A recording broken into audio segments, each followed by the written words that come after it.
Hello students, welcome to Gyan Tripti college YouTube channel.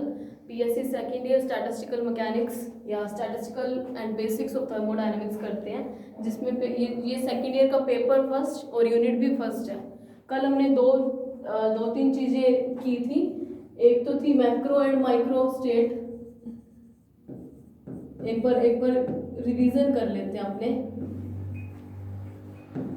Macro state क्या होती है? इक्विलिब्रियम की कंडीशन में, इक्विलिब्रियम को मैं ई क्यों लिख रही हूँ, अगर किसी गैस को पीवीटी से शो करें गैस की स्टेट को, तो उसको बोलते हैं मैक्रो स्टेट। और अगर किसी गैस को x y z p x p y और पी जेड यानी इन 6 कोऑर्डिनेट से शो करें, जिसमें 3 तो क्या है पोजीशन कोऑर्डिनेट और बाकी के 3 क्या है मोमेंटम कोऑर्डिनेट, कोऑर्डिनेट से शो करें, तो ऐसी स्टेट को क्या बोलते हैं? Micro state. फिर मैंने एक दो डिफरेंस आपको बताए थे कि मैक्रो स्टेट में इक्विलिब्रियम साम्यावस्था मिलता है और यहाँ पर साम्यावस्था नहीं मिलता। किसमें? माइक्रो में साम्यावस्था नहीं मिलता, मैक्रो में साम्यावस्था मिलती है। यहाँ पे क्या आता है? पीवीटी से शो करते हैं और यहाँ पे x y z p x p y p z से शो करते हैं। फिर मैंने एक पर्टिकुलर लाइन बोली थी कि एक मैक्रो स्टेट के कोरस्पॉन्डिंग नंबर ऑफ काफी सारी माइक्रो स्टेट हो सकती है, ठीक है, लेकिन एक माइक्रो स्टेट के कोरस्पॉन्डिंग एक ही मैक्रो स्टेट होगी। यही चीज मैंने आपको बताई थी। फिर मैंने एक एग्जांपल लिया था, A B C D 4 particle को 2 बॉक्स ए और बी में भरना था। फिर मैंने नंबर ऑफ ए के अंदर 4,0 उसकी माइक्रो स्टेट मैक्रो स्टेट थी। मैक्रो मतलब ऊपर से देखना, सिर्फ ऊपर से इतना देखा कि 4 पार्टिकल एक में डाले और एक में कुछ भी नहीं डाला। और माइक्रो क्या थी? उसको और डीपली पढ़ना या number of micro state corresponding to macro state और डीपली देखना, एक मैक्रो स्टेट के संगत माइक्रो स्टेट्स की संख्या डीपली देखना कि कौन कौन से पार्टिकल कौन से बॉक्स में गए हैं, तभी वो 3 बनते नहीं। जैसे 3,1 में और इजीली समझ आएगा अपने को कि मैंने 3 पार्टिकल लिए, ए बी और सी, यहाँ पे डाला डी, फिर मैंने डाला ए बी और डी, यहाँ पे रखा सी, फिर ए सी और डी, यहाँ पे रखा बी, फिर लिखा सी डी और बी, यहाँ पे रखा ए। तो इस तरीके से ये 4 कंडीशन बनती है। तो मैक्रो क्या होती है? ऊपर से देखना कि 3,1 का डिस्ट्रीब्यूशन रखा, एक बॉक्स में 3 डाल दिए, एक बॉक्स में सिर्फ 1 डाला, डिस्ट्रीब्यूशन कैसा? 3,1 का। ऊपर से देखा कि 3 एक में डालने, 1 एक में डालना, मतलब मैक्रो। मैक्रो क्या होता है?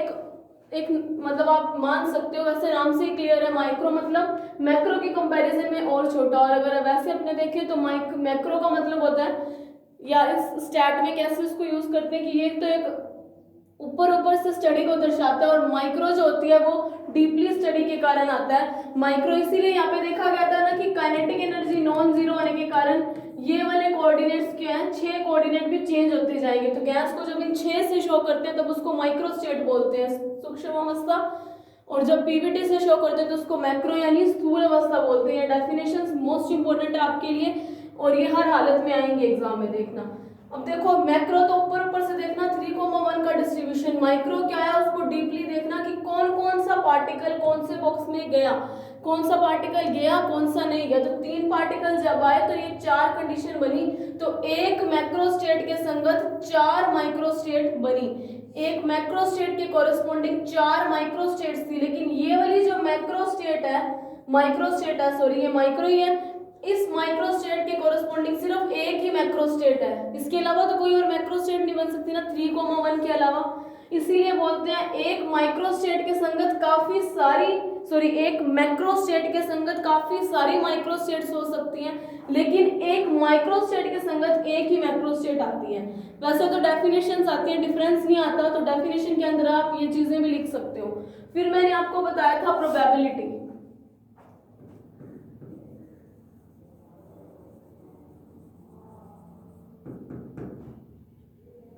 प्रोबेबिलिटी मैंने आपको क्या बताई थी? प्रोबेबिलिटी क्या होती है? फेवरेबल आउटकम्स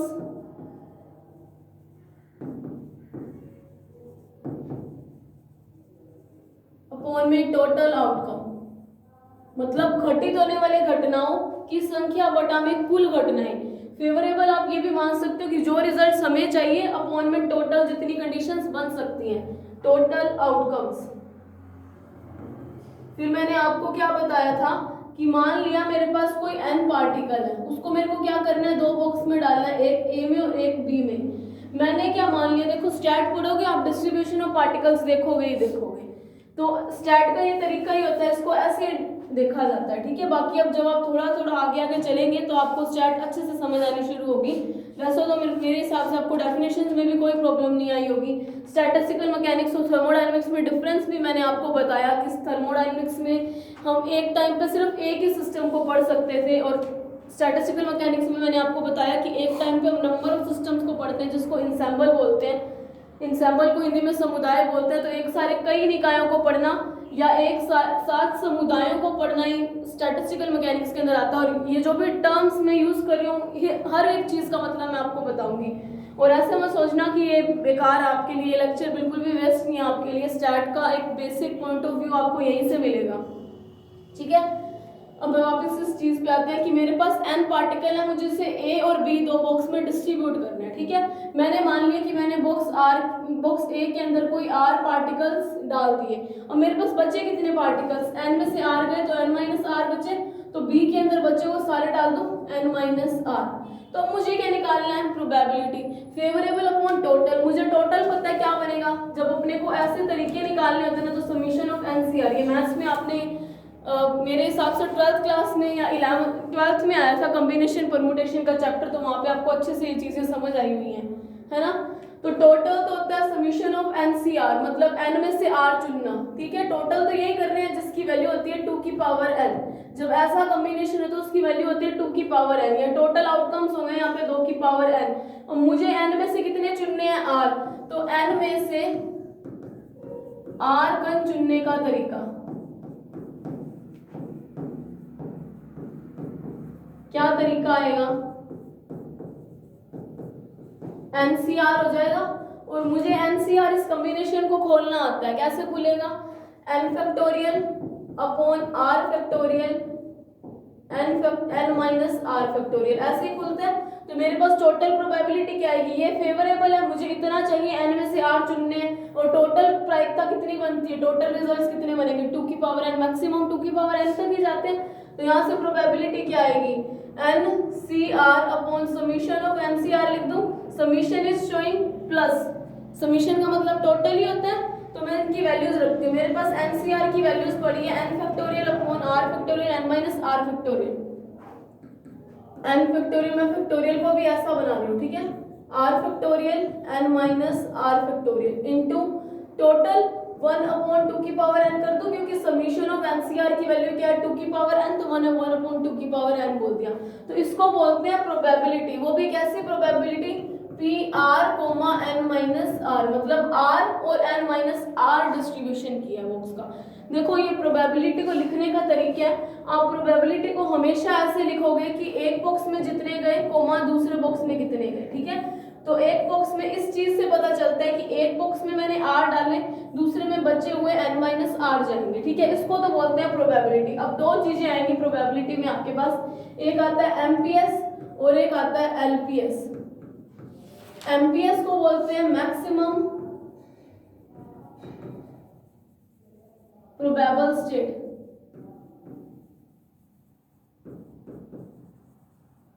और इसको बोलते हैं लीस्ट प्रोबेबल स्टेट।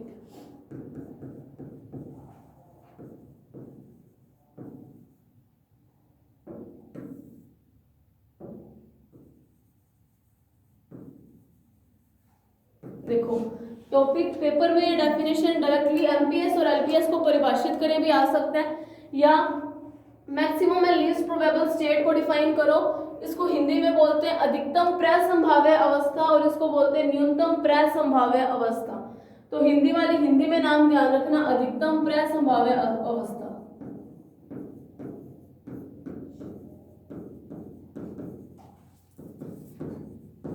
अब देखो ये होता क्या है, सबसे पहले मैं प्रोबेबिलिटी लिख देती हूँ। प्रोबेबिलिटी क्या है, इसको लिखते हैं न्यूनतम प्रसंभाव्य अवस्था,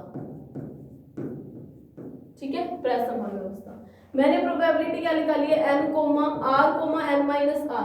देखो r, n minus r show कर रहा है, मेरे पास दो बॉक्स थे जिसमें से एक बॉक्स में r गए, दूसरे बॉक्स में मेरे पास बचे हुए जितने भी पार्टिकल्स थे सारे गए, और बचे कितने, n माइनस r। तो वैल्यू क्या आई n factorial upon r factorial n minus r factorial into 1/2 की पावर n इतना। अब मुझे देखो ये प्रोबेबिलिटी आई थी, मुझे क्या निकालना, मैक्सिमम प्रोबेबल स्टेट और लीस्ट प्रोबेबल स्टेट, अधिकतम प्रसंभाव्य अवस्था और न्यूनतम प्रसंभाव्य अवस्था।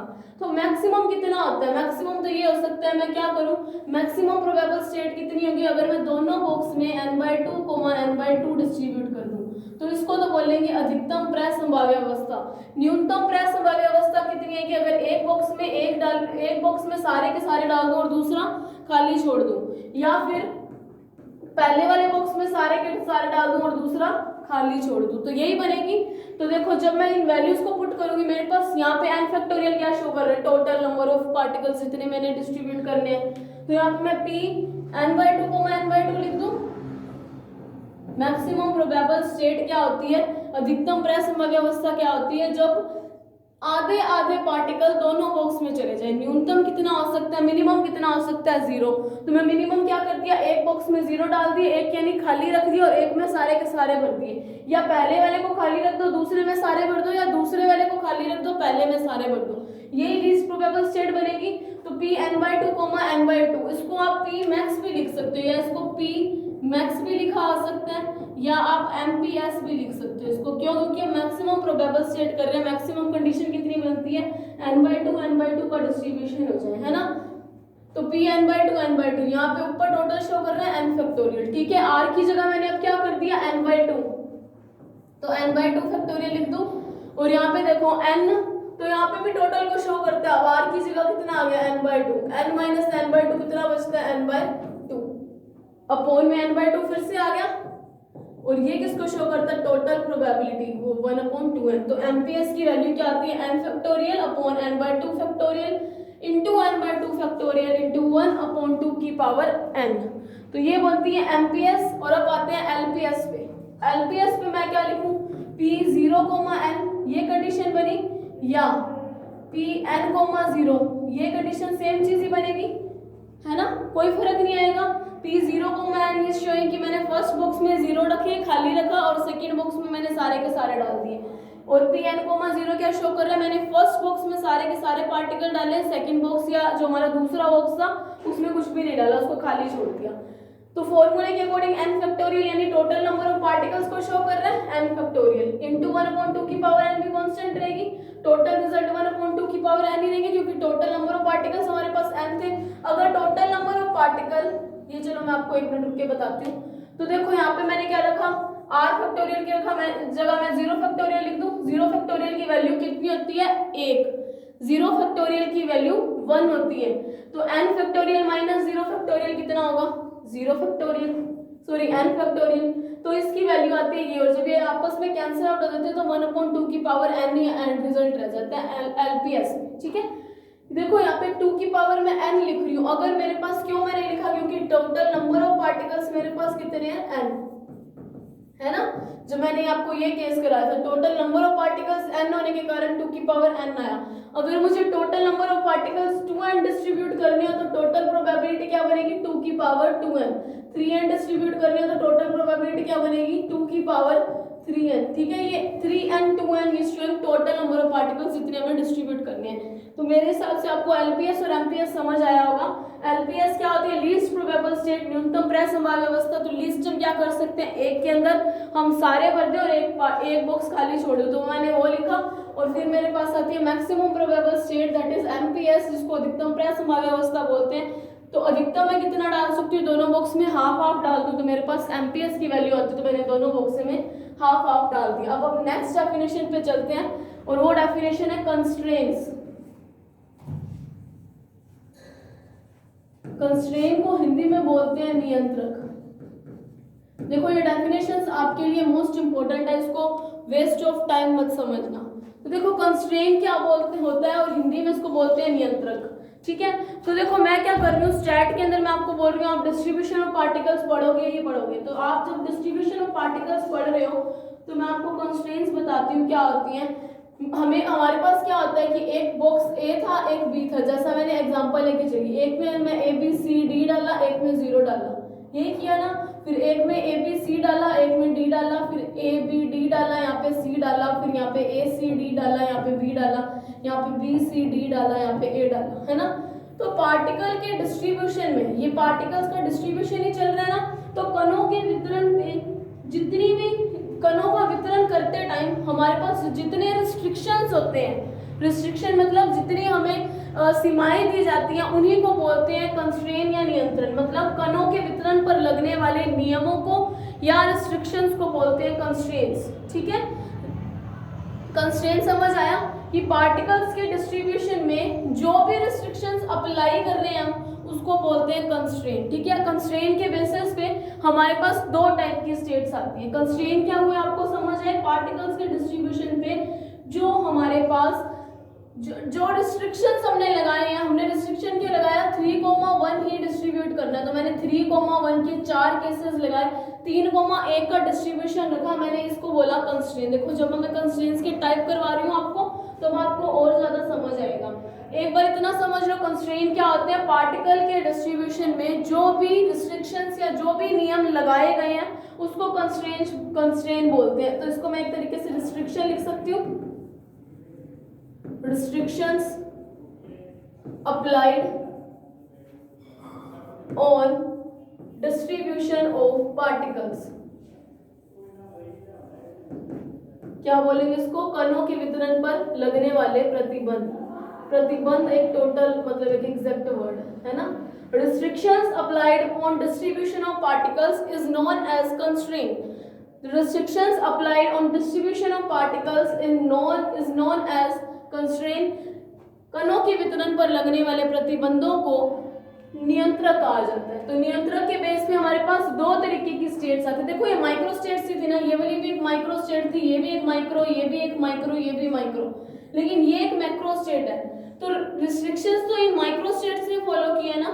तो इस बेस पे कंस्ट्रेंट दो टाइप की होती है। पहली कंस्ट्रेंट होती है असेसिबल,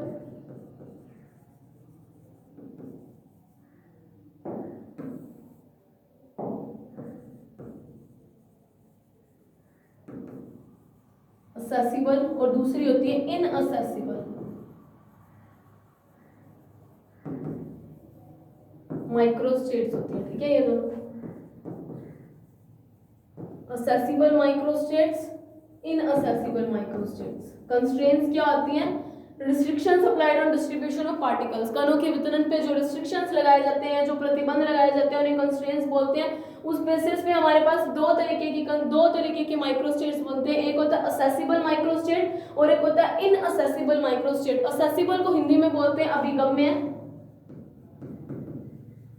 अभिगम्य सूक्ष्म अवस्थाएं, और इसको बोलते हैं अनअभिगम्य सूक्ष्म अवस्थाएं। देखो इंग्लिश और हिंदी दोनों में नाम याद रखो।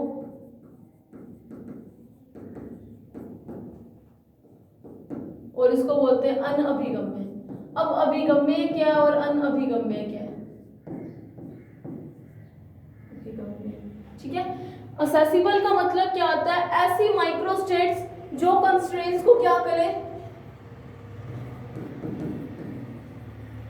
कंस्ट्रेंट्स को फॉलो करे, उनको तो बोलेंगे क्या, अभिगम्य या असेसिबल माइक्रो स्टेट्स। यानी कि ऐसी सूक्ष्म अवस्थाएं जो इन नियंत्रकों को फॉलो करें, नियंत्रकों का पालन करें, उसको बोलते हैं असेसिबल माइक्रो स्टेट्स या अभिगम्य सूक्ष्म अवस्थाएं। और ऐसी माइक्रो स्टेट इसके बिल्कुल वाइस वर्सा कि जो कंस्ट्रेंट को या नियंत्रकों को फॉलो करें या ना करें, जो नियंत्रकों को फॉलो ना करें, उनको क्या बोलते हैं, अनअभिगम्य micro states, inaccessible micro states. एक एग्जांपल देती हूँ, अच्छे से समझ आएगा। जैसे मैंने 3,1 ही उठा लिया, ठीक है। अब 3,1 में यहाँ पे मैं लिख रही हूँ, अगर पार्टिकल्स का डिस्ट्रीब्यूशन ऐसा गया, कंस्ट्रेंट क्या लगाई है, एक बॉक्स में 3 डालने हैं, एक में 1 डालना है, लेकिन पार्टिकल कहीं भी रिपीट नहीं होना चाहिए। पार्टिकल किसी भी बॉक्स में रिपीट नहीं होना चाहिए एक माइक्रो स्टेट में। तो अगर मैंने पार्टिकल्स ऐसे डिस्ट्रीब्यूट किए, ए बी सी डी ऐसे रखे, ठीक है, ए सी डी बी, यहाँ पे रखा मैंने ए, क्या बचा, बी और डी, इधर रहा सी, सी डी और बी, यहाँ पे रहा ए, ये तो मैंने एक तरीके से ऐसे डिस्ट्रीब्यूट किए, ठीक है। दूसरा मैं ऐसे डिस्ट्रीब्यूट करी, ए बी बी यहाँ पे रखा सी, ए सी डी यहाँ पे रखा बी, या यहाँ पे लिख दूं, या आप इसको भी डी कर लो, ए सी यहाँ पे भी सी डाल दो, या कर लो बी बी डी यहाँ पे डी डाल दो, या कुछ भी ऐसा। मतलब रिस्ट्रिक्शन क्या थी, कंस्ट्रेंट क्या थी, पार्टिकल्स का रिपीटेशन होना चाहिए या नहीं होना चाहिए। मैंने क्या बोला, कंस्ट्रेंट्स क्या है, पार्टिकल का रिपीटेशन नहीं होना चाहिए, किसी भी बॉक्स में कण को रिपीट करके नहीं डालना। अब ये वाली तो मैंने क्या बोला, असेसिबल क्या होती है, अभिगम्य, जब कंस्ट्रेंट को फॉलो करे। इनअसेसिबल क्या होती है, कंस्ट्रेंट को फॉलो ना करे। कंस्ट्रेंट क्या था, जो रिस्ट्रिक्शन पार्टिकल के डिस्ट्रीब्यूशन पर लगाए। मैंने रिस्ट्रिक्शन क्या लगाया, कंस्ट्रेंट क्या लगाई यहाँ पे, कि कणों का वितरण का रिपीट नहीं होना चाहिए, ठीक है। रिपीटेशन नो कह दिया उसने। अगर मेरे को रिपीटेशन नहीं करना, मतलब एक बॉक्स में एक पार्टिकल डाल दिया, उसके बाद उस बॉक्स में वही पार्टिकल दोबारा नहीं आ सकता, है ना। तो ये वाली कंस्ट्रेंट को फॉलो कर रही है, पार्टिकल रिपीट नहीं हुआ, ना इधर रिपीट हुआ, ना ही इस केस में रिपीट हुआ, ना ही इस केस में रिपीट हुआ। तो मैंने क्या बोला, ऐसी माइक्रोस्टेट जो कंस्ट्रेंट को फॉलो करे, उनको क्या बोलेंगे, असेसिबल या इनअसेसिबल। ऑब्वियस है असेसिबल, अभिगम्य, तो इसको क्या बोलेंगे, अभिगम्य माइक्रोस्टेट।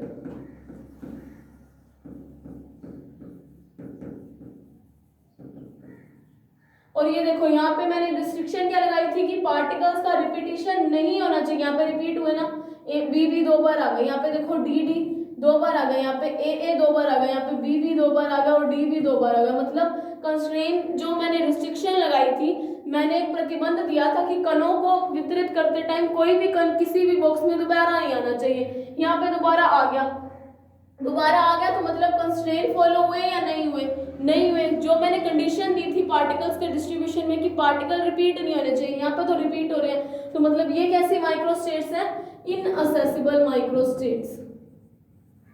तो मेरे हिसाब से आपको इस एग्जांपल से पता चला कि इनअसेसिबल क्या होती है, असेसिबल क्या होती है, माइक्रो कंस्ट्रेंट्स क्या होते हैं, रिस्ट्रिक्शंस जो कि पार्टिकल्स के डिस्ट्रीब्यूशन पे अप्लाई होते हैं। उसी बेस में हमारे पास दो तरीके की माइक्रोस्टेट आती है, एक आती है असेसिबल, एक आती है इनअसेसिबल।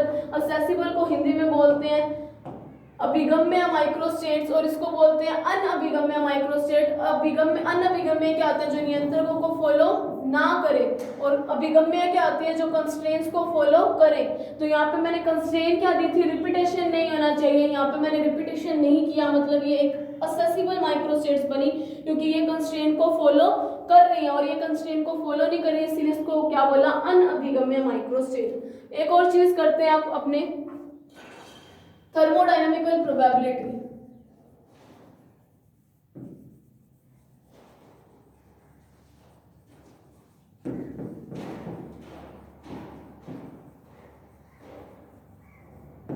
इसको हिंदी में बोलते हैं ऊष्मागतिक प्रायिकता। उससे पहले मैं एक चीज आपको बताती हूँ अभी, इसको करने से पहले एक चीज और बताती हूँ आपको। देखो मैंने आपको क्या बताया था, एमपीएस और एलपीएस में बताया था, है ना। एमपीएस में मैंने कितने पार्टिकल डिस्ट्रीब्यूट किए, n/2 और n/2 रखे, है ना। यहाँ पे क्या रखा, n,0 और 0,n रखा मैंने पार्टिकल्स का डिस्ट्रीब्यूशन, है ना। ये तो एक मैथमेटिकल इसकी डेफिनेशन हुई, और अगर हमें थ्योरेटिकल डेफिनेशन देखनी है तो वह स्थूल अवस्था जिसके संगत सूक्ष्म अवस्थाओं की संख्या क्या हो, मैक्सिमम हो। सूक्ष्म अवस्थाएं क्या हो, मैक्सिमम, उसको क्या बोलते हैं, एमपीएस। वापस से बोल रही हूँ, अगर आप अपने नोट्स बना रहे हो तो आप उसमें लिखोगे कि वह स्थूल अवस्थाएं जिसके संगत सूक्ष्म अवस्थाओं की संख्या मैक्सिमम हो, उसको बोलते हैं हम एमपीएस, मैक्सिमम प्रोबेबल स्टेट, या अधिकतम प्रसंभाव्य अवस्था। तो एलपीएस इसका जस्ट उल्टा आ जाएगा, वह स्थूल अवस्था जिसके संगत माइक्रोस्टेट्स की संख्या क्या हो, मिनिमम हो, उसको क्या बोलते हैं, एलपीएस, लीस्ट प्रोबेबल स्टेट, या फिर मिनिमम को MIN लिखा मैंने, ठीक है, उसको बोलते हैं न्यूनतम प्रसंभाव्य अवस्था। एक बार और बोल रही हूँ, वह स्थूल अवस्थाएं जिसके संगत सूक्ष्म अवस्थाओं की संख्या मैक्सिमम हो, उसको बोलते हैं अधिकतम प्रसंभाव्य अवस्था, और वह स्थूल अवस्थाएं जिसके संगत सूक्ष्म अवस्थाओं की संख्या क्या हो, मिनिमम, उसको इसको एलपीएस बोलते हैं। ये मैथमेटिकल डेफिनेशन थी और ये जो मैंने बोली है ये थ्योरेटिकल डेफिनेशन है, तो आप अपनी नोटबुक में अगर नोट डाउन करते हो तो आप इसको कर लेना, ठीक है। तो अभी तक तो हमने जितनी भी की है सारी की सारी डेफिनेशंस आपके एग्जाम में आने वाली है। तो मैंने आपको क्या बताया, एलपीएस और एमपीएस मैथमेटिकल तो क्या होती है, जब मैक्सिमम हो सूक्ष्म अवस्थाओं की संख्या तो उसको बोलते हैं एमपीएस, और जब मिनिमम हो तो उसको बोलते हैं एलपीएस। अब देखो अब नई चीज आती है थर्मोडायनेमिकल प्रोबेबिलिटी, जिसको हिंदी में बोलते हैं ऊष्मागतिक प्रायिकता, ठीक है।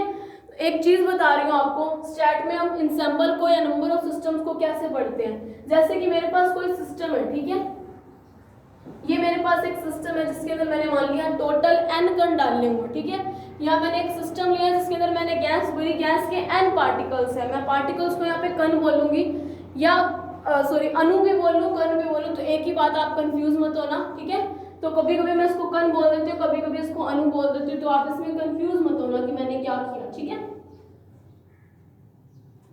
तो देखो मैंने क्या किया, ये n पार्टिकल्स हैं, ठीक है। n कैसे हैं, 1 2, चलो छोड़िए अपने भी करते हैं।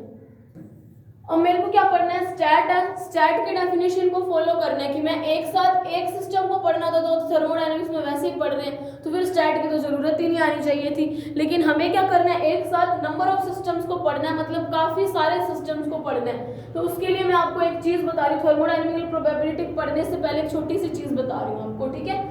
मैंने क्या ले लिया, इस सिस्टम को मैंने क्या किया, इसको सेल्स में डिवाइड कर दिया, मैंने उसको छोटे छोटे पार्ट्स में डिवाइड कर दिया इस तरीके से, ठीक है। टोटल कण कितने थे, n।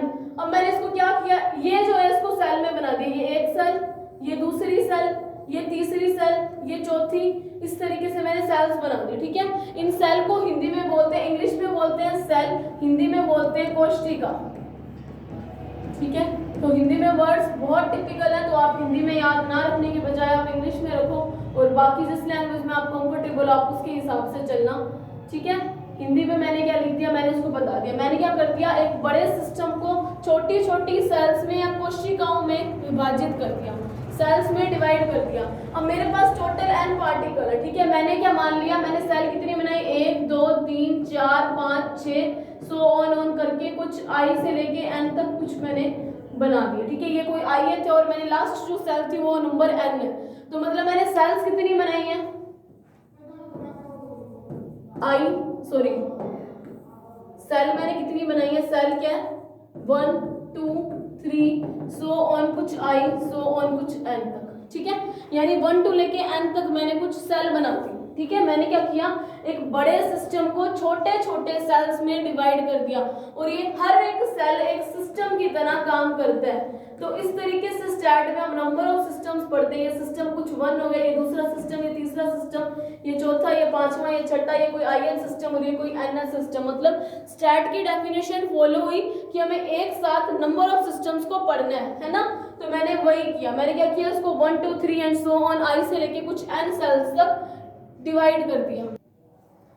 अब देखो यहाँ पे स्टैट की डेफिनेशन कैसे पूरी हुई कि मैंने एक सिस्टम ना लेके एक बड़े सिस्टम को छोटे छोटे सिस्टम में डिवाइड कर दिया, और मैंने हर एक सिस्टम को पढ़ा, पहला सिस्टम, दूसरा, तीसरा, चौथा, पांचवा, छठा, i से लेके n तक, मतलब नंबर ऑफ सिस्टम्स को एक साथ पढ़ना स्टैट की डेफिनेशन फॉलो हुई। सेल कैसे बने, 1 2 3 4 5 6 सो ऑन n तक, ठीक है। और मैंने क्या माना कि हर एक सेल में कोई पार्टिकल है, यहाँ पे मान लिया कुछ n1 पार्टिकल्स है, यहाँ पे मान लिया कुछ n2 पार्टिकल्स है, यहाँ पे मान लिया n3 है, सो ऑन यहाँ पे ni पार्टिकल्स हो जाएंगे, और यहाँ पे कुछ n पार्टिकल्स डिस्ट्रीब्यूट किए। तो मतलब मैंने हर सेल में कितने पार्टिकल्स डाले, n1 n2 n3 so on ni so on n तक पार्टिकल डाले, और इन सब पार्टिकल्स का टोटल कितना आएगा, वो n के इक्वल आएगा, यानी कि capital N is equals to n1 plus n2 plus n3 plus so on plus ni plus so on n के इक्वल है ना।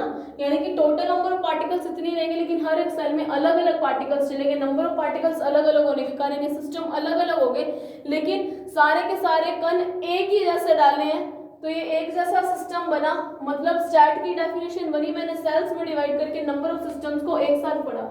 ये चीज मैंने एक बार एक छोटी सी चीज आपको बताई है कि n1 n2 सो ऑन है, ठीक है। ये ऐसे है। अब मैं आपको एक चीज और बताती हूँ, जो मैं बार बार इंसेंबल बोल रही हूँ, थर्मोडायनेमिकल प्रोबेबिलिटी एक बार क्या करते हैं, क्योंकि पहले इंसेंबल जरूरी है। अब मैं आपको बता रही हूँ इंसेम्बल क्या होता है।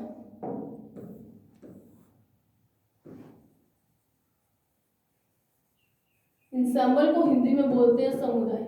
जब मैंने आपके कल फर्स्ट लेक्चर लिया था स्टैट का, तो मैंने पहले लेक्चर में जब मैं स्टैटिस्टिकल मैकेनिक्स की डेफिनेशन दे रही थी या थर्मोडायनेमिक्स और स्टैटिस्टिकल मैकेनिक्स में मैंने डिफरेंस क्रिएट किया, तो मैंने क्या लिखा था कि जब हम नंबर ऑफ सिस्टम्स या इंसेम्बल को एक साथ पढ़े तो वो स्टैटिस्टिकल मैकेनिक्स में कर सकते हैं। तो इंसेम्बल क्या होते हैं, एक जैसे निकायों के समूह को ही क्या बोलते हैं, इंसेम्बल बोलते हैं। क्या बोलते हैं, इंसेम्बल, एक जैसे निकायों के समूह को।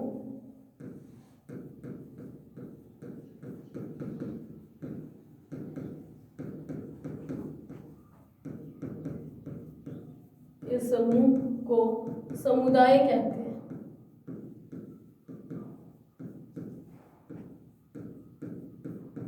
अब देखो ये क्या होता है, एक जैसे निकाय मैंने क्यों लिखे, वापस से इसी एग्जांपल पे चलते हैं, ठीक है।